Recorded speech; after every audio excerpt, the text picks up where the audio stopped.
What's up YouTube, this is Clormo with another video on my Logic Pro X tutorial series on season 3. Still talking about alchemy, still talking about source element controls, and today's turn is going to be pitch controls. So this is going to be a very short video, but it's going to have a little bit more show and tell. I'm going to load a sample and go through the different settings.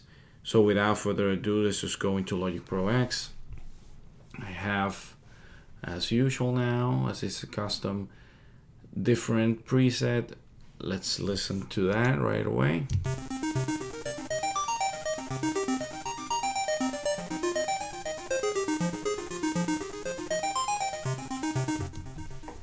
Totally different from what we have heard before. Switch to Alchemy when you get a chance, okay? That's the message here. So what do we need to do right now with this preset? I only have a source, which is A, and it's a square wave with some effects and some other additive elements and parameters. The other sources, as you can see, they're off, but to be able to access my pitch tab, I actually need some sample. So if you remember from our import browser video, right now this is the preset that I have. I need to clear this, or either clear or just import an audio here, but to be safe I'm just gonna clear the whole instrument. So now I just have a saw wave there. I'm gonna go to my import audio, and this is just gonna be a recap. Right now my folder is set up to something that I was looking at earlier, but I want to choose, let's see, from my alchemy samples, I want to choose, let's see, maybe I should go to only factory sample and just go to, let's see, what do we want? Maybe guitar will give us,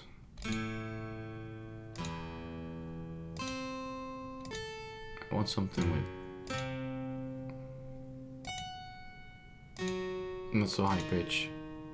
Yeah, maybe that works. I'm gonna do add plus spec, just because, well, maybe not. Maybe I should just let's see. Well, yeah, I'll give it a try with that. Let's see. Let's just go a little bit crazier. So there is my pitch tab. It's now enabled. It's off right now. So let's just play what we have without turning on the pitch correction controls.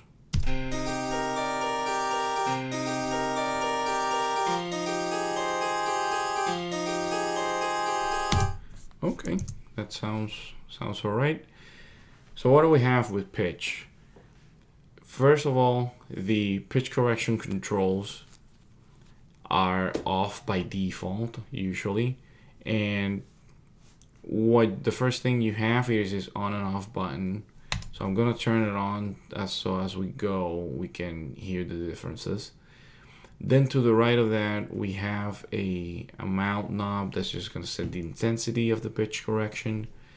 The speed is gonna set the delay time before the correction begins when there's a change in pitch. So both of these are shown as percentages. Obviously the higher the percentage, the bigger the effect, and vice versa. But this is really what we want to ensure that we use to get a desired pitch correction effect into our MIDI information or sample or melody or whatever we have in the track. There's a pop-up menu and we have 5 different options here, and this is just going to set criteria that would snap all pitches to a chosen value. So for example, one note will snap the pitches to a single note. Octaves is gonna snap those pitches to the nearest octave. Fifths to the nearest fifth. Octaves and fifths is a combination of these two. So it's gonna do, even though it's called octaves and fifths, is gonna snap it to the nearest octave or fifth, whichever it finds first. It can't do both really at the same time.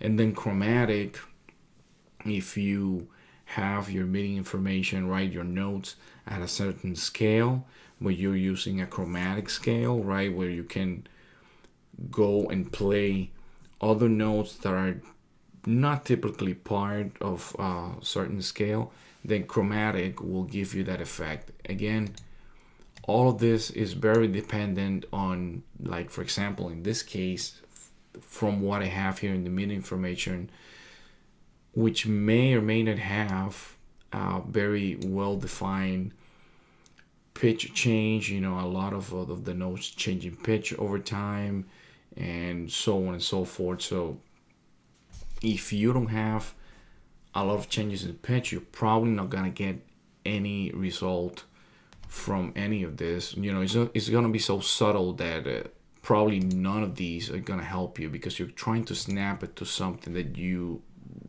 are not really introducing in your sound or in your melody, right? So let's just go one by one. Let's start tweaking around some of these. Let's see how that works out, okay? So I'm just gonna hit play. I turned it off again. I'm gonna turn the master volume a little bit down.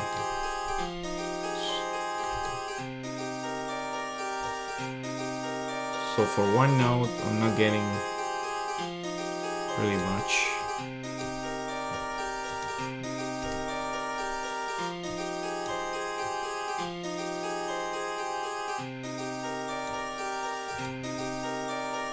No for octaves.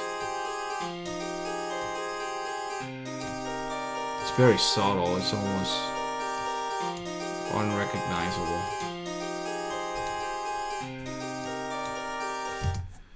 And because of that, I'm just gonna import something else. Let's just import some vocals. Let's see. So single samples. Let's import that. Let's import that instead. Let's do that all over. Let's go to pitch. One note off. I think that will be better. Let's turn it on.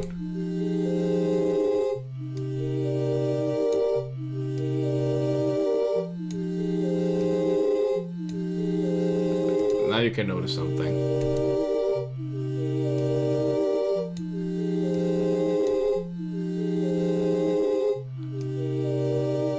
That delay is more noticeable now.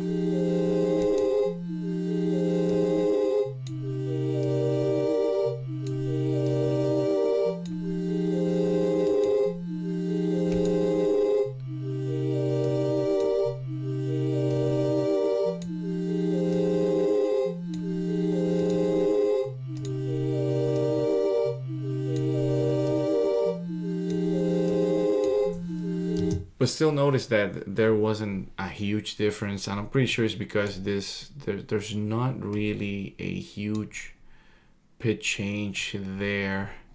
I'm just gonna move my Alchemy window a little bit away. Let's see. Yeah, you see, it's not really, my pitch variations are not that extensive. So, but still, you get the idea of how that's gonna affect your sound. If you have something different, like an audio file, this will probably work better as well, because it will be a less mechanic pitch variation. Is going to be more natural.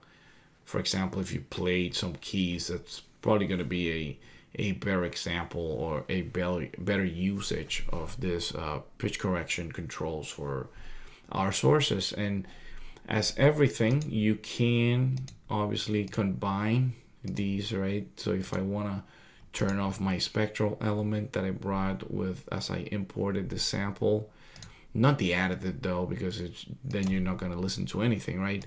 Or my formats too, which is going to be the next video actually.